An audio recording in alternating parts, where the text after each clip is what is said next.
বৃষ্টির পানি শক্ত পাথরের উপরে পড়লে ছিটকে পড়ে যায়। শক্ত পাথর বৃষ্টির পানির কোনো কিছুই গ্রহণ করে না। শক্ত পাথর বৃষ্টির পানির কোনো কিছুই গ্রহণ করে না, ওপরে পড়ে ছিটকে চলে যায়। ঠিক ওই রকম আলেম যদি আমল না করে তার কথাগুলি মানুষের অন্তরে ঢুকবে না, ছিটকে পড়ে যাবে। এখন আমাদের দেশে কত ভালো ভালো বক্তারা আছে, শুধু কমার্শিয়াল বক্তা। এত টাকা দিবি, তাও আবার কেন ব্যাংকে আগে ভরে দিবি, তারপরে আমি যাব। বাজেট বেঁধে নিয়েছি। ইয়াশতারুনা বিআয়াতিল্লাহি সামানাল কালিলা, এরা আল্লাহর আয়াতের বিনিময়ে দুনিয়ার পুঁজি সঞ্চয় করছে। আল্লাহ বলছে ওয়ালা তাশতারু বিআয়াতিল্লাহি সামানান কালিলা, তোমরা আল্লাহর আয়াতকে বিক্রি করো না দুনিয়ার সামান্য পুঁজির বিনিময়ে। এটা দাওয়াতি কাজ, দাওয়াতি কাজে যাবে তুমি, সেখানকার সমাজের মানুষ অবশ্যই তোমাকে শূন্যে ফিরিয়ে দেবে না।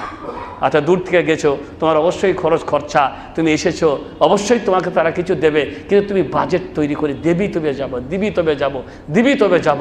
এরকম করলে তোমার কথার কোনোই মূল্য হবে না, মানুষের মনে তোমাদের কথা ধরবে না। আর এই কারণেই আমরা দেখতে পাচ্ছি আজ কত শত শত বছর ধরে ওয়াজ মাহফিল, ওয়াজ মাহফিল, বাৎসরিক জালসা, বাৎসরিক জালসা, কিন্তু এই জালসাগুলি দিয়ে মানুষ যে কিছু পেয়েছে বলে আমার তেমন কিছু মনে হয় না।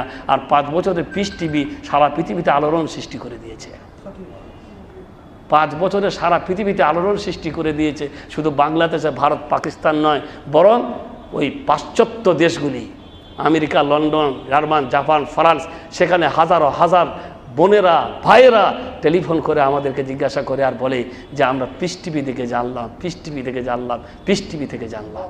বুঝতে পারলেন? কিন্তু কথা কেউ বলে না যে অমুক সাহেবের বক্তৃতা শুনলাম, নিয়ে এই বক্তৃতার মাধ্যমে আমি এই কথাটা জেনেছি। কারণ বলেছে ভালো কথা, কোরআন হাদিসের কথা বলেছে, কিন্তু কথার কোনো প্রভাব প্রতিক্রিয়া থাকে না যখন সেই কথাটা মানে দুনিয়ার স্বার্থে হয়, আমল থাকে না। তাই বলছেন যদি আলেম আমল না করে তার কথাগুলি মানুষের অন্তর থেকে ছিটকে পড়ে যাবে, যেমন শক্ত পাথরে বৃষ্টি পড়লে সে পাথর ছিটকে পড়ে যায়।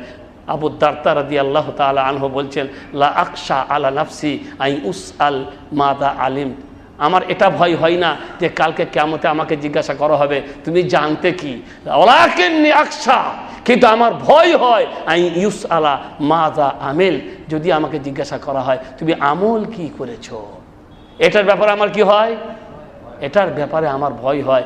যদি এরকম করার প্রশ্ন আসে আমল কি করেছো, মানে তাদের এমন অবস্থা ছিল আমলের কোনো শেষ ছিল না গো, আমলের কোনো শেষ ছিল না, তারপরেও বলে মনে করতেন যে কিছুই করিনি, এত আমল করতেন। কিন্তু তারা বলে আসলে আল্লাহ রাব্বুল